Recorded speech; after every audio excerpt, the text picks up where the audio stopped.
တို့ရွာမှာကွယ်အချိန်ညနေဆောင်ကလေးမဲအပေါင်းတင်းနေရေခက်လာတဲ့ထုံးစံသာရွာမှာကွယ်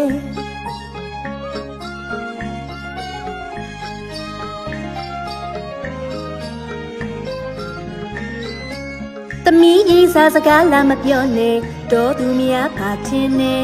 ယူသားစွာလူဝိတရားကိုအများကြီးသိတတ်တယ်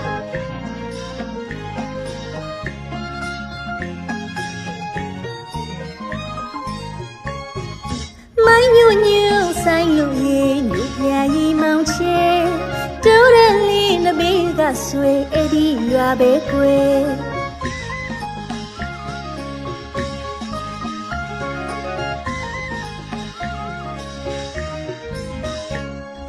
ဒီစကိတ်ကတလေတာမျိုးတွေကိုဘုံမူကကြွမပြခြင်းနဲ့မုန်နဲ့တူငဖားမကီ